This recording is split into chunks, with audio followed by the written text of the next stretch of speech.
Assalamualaikum warahmatullahi wabarakatuh. Perkenalkan, saya Muhammad Zaki Farozi dari S1 Teknik Geologi Universitas Muhammadiyah Kalimantan Timur. Baik, di sini saya akan menjelaskan geologi regional Kalimantan yang berfokus evolusi cekungan dan stabilitas tektonik paparan Sunda. Baik, untuk lokasi wilayah kita berfokus pada Pulau Kalimantan ya. Yang mana Pulau Kalimantan ini adalah bagian dari paparan Sunda. Oke, kita bahas dulu yaitu lokasi wilayahnya secara geografis. Pulau Kalimantan terletak di bagian barat Indonesia dan merupakan pulau terbesar ketiga di dunia dengan luas itu sekitar 743.000 km persegi. Secara geografis berada pada koordinat sekitar 4 derajat lintang utara, 4 derajat lintang selatan, dan 108 derajat bujur timur dan 119 derajat bujur timur. Sebelah utara berbatasan dengan Laut Cina Selatan dan wilayah Malaysia. Nah, kita bisa lihat itu pada bagian yang tidak termasuk dalam berwarna pada peta itu adalah satu pulau dengan Kalimantan tapi berbeda administrasi, yaitu Malaysia. Sebelah timur berbatasan dengan Laut Sulawesi dan Selat Makassar. Sebelah selatan berbatasan dengan Laut Jawa. Sebelah barat berbatasan dengan Laut Natuna dan Laut Cina Selatan. Nah, pada Pulau Kalimantan terdapat beberapa provinsi, ya sekitar 5 provinsi, yaitu Kalimantan Barat, Kalimantan Tengah, Kalimantan Selatan, Kalimantan Timur, dan Kalimantan Utara. Baik, sebelum kita memasuki inti dari tatanan tektonik, kita masuk ke latar belakang yang mana adalah Kalimantan merupakan bagian dari paparan Sunda yang stabil secara tektonik, tidak memiliki gunung api aktif seperti Sumatera atau Sulawesi atau Jawa. Jadi Kalimantan itu mungkin satu-satunya pulau di Indonesia itu yang tidak memiliki gunung api aktif. Memiliki sejarah geologi yang panjang sejak Mesozoikum. Kaya akan sumber daya batu bara, minyak bumi, dan gas bumi dan emas. Nah, itu karena di Kalimantan banyak terdapat cekungan-cekungan, menjadi wilayah penting dalam studi cekungan sedimen di Indonesia. Seperti tadi yang saya bilang, Kalimantan itu memiliki banyak cekungan-cekungan akibat adanya gaya ekstensional atau extensional rift. Oke, kita masuk ke tatanan tektonik. Jadi sebelum kita masuk ke Kalimantan, kita masuk dulu ke paparan Sunda, yaitu yang salah satu yang membentuk Kalimantan. Kita bisa lihat di gambar pada zaman Prakapur atau lebih dari 145 juta tahun yang lalu itu Sundaland terbentuk. Habis itu setelah itu terjadi aktivitas magmatik dan metamorfik, dan paparan Sunda itu masih merupakan daratan yang stabil. Memasuki zaman Kapur sekitar 145 juta tahun hingga 66 juta tahun yang lalu terjadi subduksi aktif di tepi selatan paparan Sunda, pembentukan busur magmatik, pengangkatan batuan dasar. Nah, ini adalah subduksi pertama yang terdapat pada selatan Jawa. Nah, setelah itu ada pada zaman Paleogen terjadilah rifting atau extensional rift, yaitu pemekaran yang membuat terbentuknya cekungan. terbentuklah salah satunya Cekungan Kutai, Cekungan Barito, dan Cekungan Tarakan, dan cekungan-cekungan lainnya yang ada di Kalimantan. Setelah itu terjadi pengendapan sedimen pada cekungan tersebut. Nah, dan juga pada cekungan-cekungan di Kalimantan itu, terutama di Cukutai itu endapan sedimennya sangat dalam ya. Sekitar 9 km apa 12 km gitu.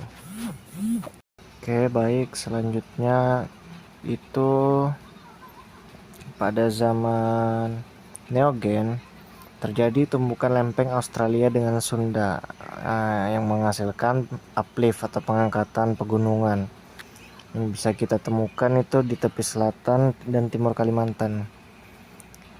Terus terjadi pembentukan delta, pembentukan batu bara pada cekungan, dan pada zaman kuarter fluktuasi muka laut itu terjadi. Paparan Sunda tersingkap saat permukaan laut rendah. Nah, menghubungkan Sumatera, Jawa, Kalimantan. Kondisi tektoniknya pada zaman sekarang itu relatif stabil pada Pulau Kalimantan.